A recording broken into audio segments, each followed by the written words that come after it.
People who you started your life off with and what success does to them. People look at you strange saying you changed, like you worked that hard to stay the same. Like you're doing all this for a reason. Jay-Z is everything every young rapper dreams of becoming. A multiple award winner, a cultural icon, a music mogul, and a billionaire. But his journey to the top wasn't easy.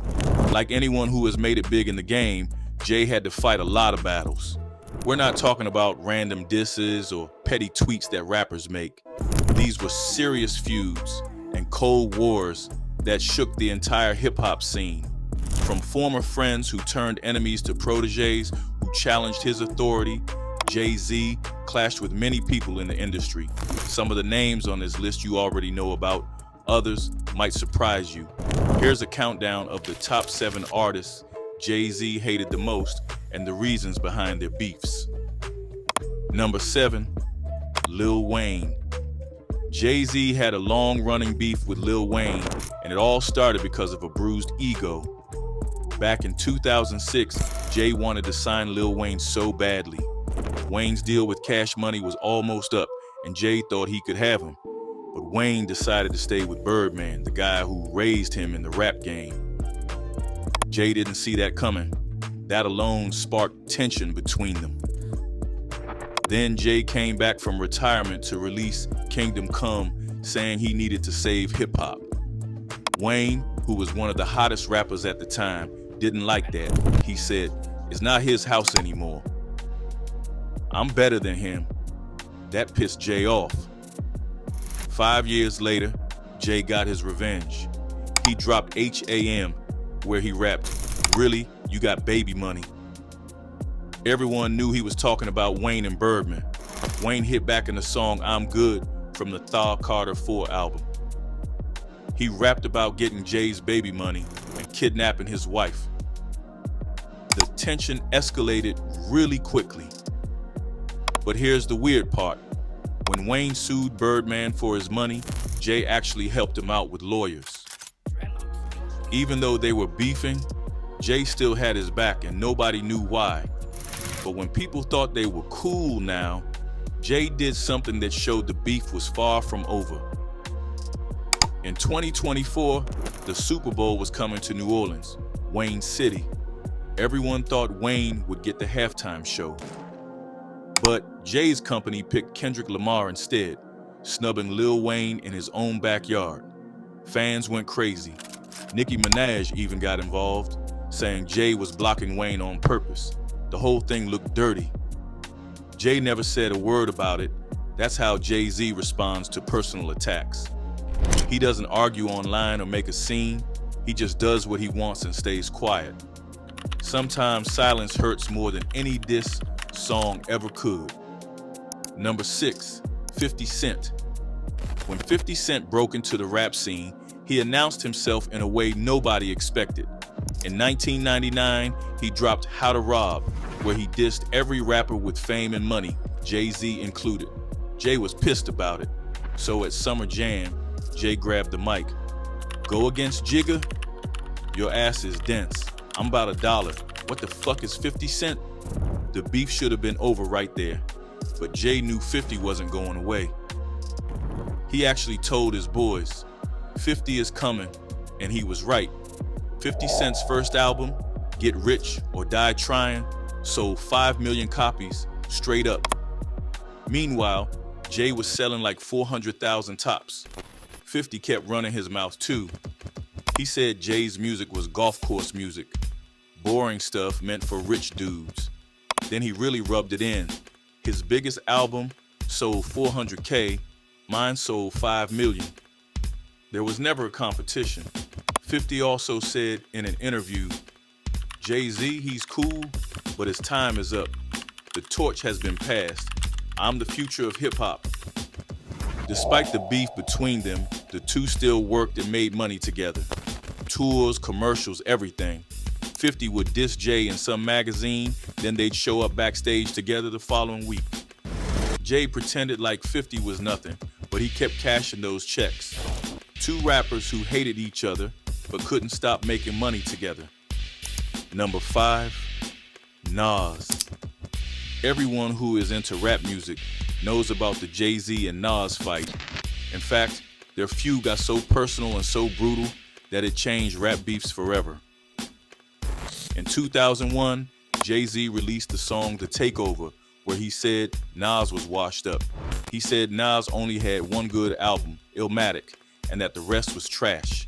It was a direct attack on Nas, who was considered one of the greatest rappers of the time. To make matters worse, Nas had just lost his mom around this time. This made Jay's diss super cruel. Nas's response was brutal. He dropped the diss track Ether on Jay's birthday.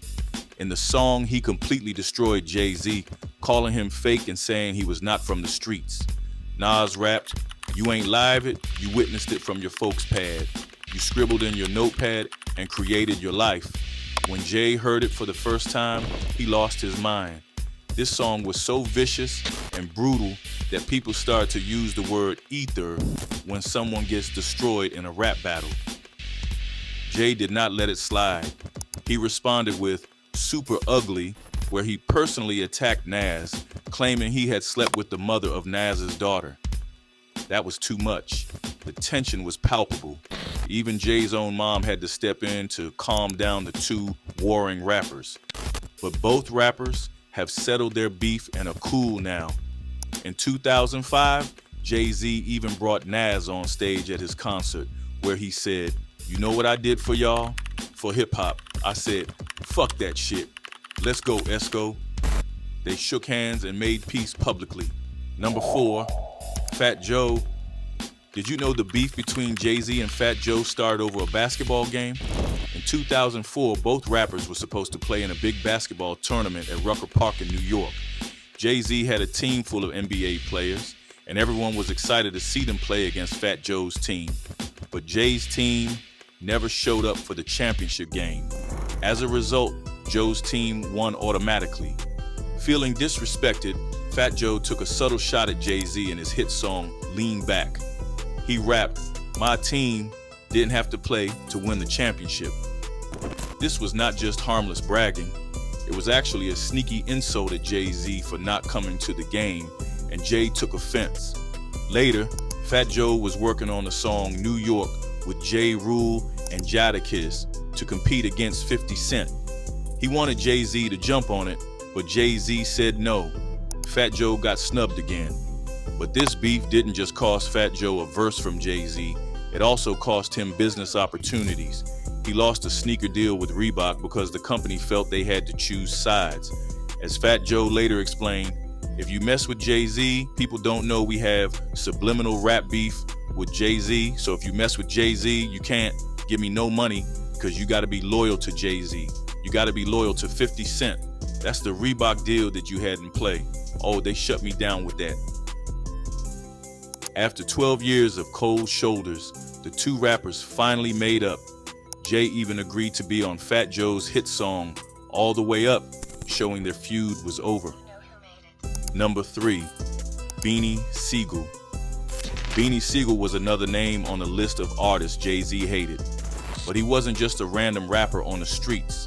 He was the most dedicated artist signed to Jay's Rockefeller Records. Throughout the early 2000s, Beanie would defend Jay-Z and the label in public, in interviews and in fights.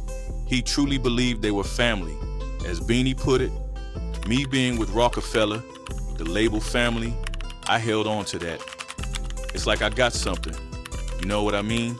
And it's like these guys got me." He thought this loyalty would work both ways, that Jay-Z would protect him like he protected the label. Their relationship fell apart when Beanie got arrested on serious charges. He was accused of attempted murder and weapons possession. Beanie needed Jay-Z badly at that time. He expected Jay to stand by him, not just as his boss, but as a brother. While Jay-Z did show up in court to support Beanie, he said no when asked directly if he would take responsibility for Beanie's actions. This answer hurt Beanie deeply. There's this rumor that one time Jay got on the stand, whatever, and they asked him, "Would you be responsible for Beanie?" And he said, "No, yeah, that's the truth. Absolutely true," Beanie said. That moment crushed Beanie. He felt abandoned by someone he considered family after years of unwavering loyalty. Feeling hurt and betrayed, Beanie dropped the diss track, What You Talking About, where he went after Jay-Z.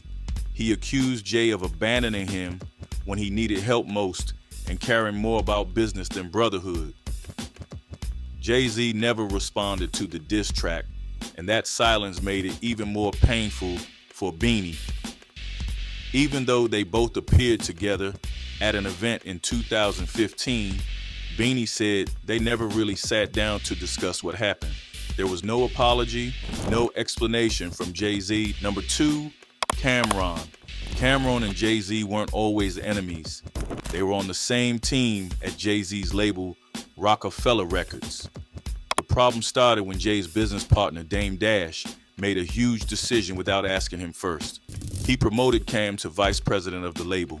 When Jay-Z came back, he was furious and blocked the official contract from going through. Cam'ron felt disrespected. He believed Jay was trying to keep him down and prevent him from growing in the company. This started tension between the two rappers. Cam wasn't going to let it slide, so he did what most rappers do when crossed. Cam'ron released a scathing diss track, You Gotta Love It, where he called Jay-Z fake and accused him of playing dirty politics. Both rappers took their beef beyond music. They started making calculated business decisions to hurt each other. Cam deleted Jay-Z's verse from his hit song, Oh Boy, out of spite. I listened to it and I was like, erase that. He did this to me, so I was like, yo, you're a different type of person. I erased it, said Cam'ron. Jay-Z got his revenge, wiping Cam's contributions from the soundtrack of the movie, Paid in Full. For years, the two rappers avoided each other, throwing subtle insults in interviews and acting cold at public events. The beef wasn't just personal, it was about who had control and power in the hip-hop business. Then, just when we thought Jay-Z and Cam'ron would never be friends again, Jay made a move that shocked everyone. He personally called Cam'ron and invited him to perform at a big concert in New York alongside him and Nas. After nearly a decade of feuding, Jay-Z and Cam'ron finally settled their differences. We just showed love for each other and we kept it under wraps, Cam later said in an interview. Number 1, Jazz-O Jay also had a fallout with his former mentor, Jazz-O. When Jay-Z was just a young rapper from Brooklyn trying to make it, it was Jazz-O who took him under his wing. He was like a big brother. Jazz showed him how to rap better, taught him the business, and gave him his first real opportunity on a song called Hawaiian Sophie. Jazz even worked on Jay's first album, Reasonable Doubt, producing the track Ain't No Nigga. Their relationship fell apart when Jay-Z became a superstar. Jay tried to sign Jazz-O to his new record label, Rockefeller, but Jazz declined because he was not happy with the contract he was offered. As the years went by, Jazz started feeling abandoned and forgotten. He believed that after everything he'd done for Jay-Z, Jay never returned the favor when he needed support. The problem I have with this whole thing is that he never stood up for me like that. When I put my career and I put my relationship with the people who were in control of my success at my label, and I put all of that on the line for my man, and then when the tables are turned, he don't do 1/10 of that. He don't do 100th of that. I can't deal with that, Jazz said. The tension between them reached a breaking point when Jay-Z refused to appear in the music video for Jazz-O's song, Let's Go. He had earlier agreed to be in the video. Jay just didn't show up. No phone call, no explanation, nothing. As Jazz-O recalled, Jay-Z does one verse on the song Let's Go, and I guess he was supposed to be in the video, but he ended up not showing up. I didn't get a call back saying that he said he's not going to do it. He just didn't show up.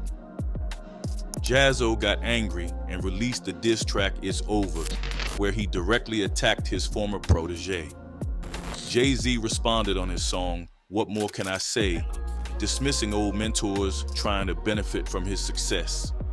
He rapped, "People keep talking about Hov left him flat. Try to rewrite history. Let's talk about facts. Dame made millions. Even Jazz made some scraps. He could have made more, but he ain't signed his contract." Although they both appeared together on stage once in 2017, they never made up or collaborated on music again. Do you think Jay-Z was justified in any of these conflicts? How much do you think these feuds helped or hurt Jay-Z's career? Drop your answers in the comments below, and don't forget to hit the like button and subscribe to our channel for more hip-hop beef stories.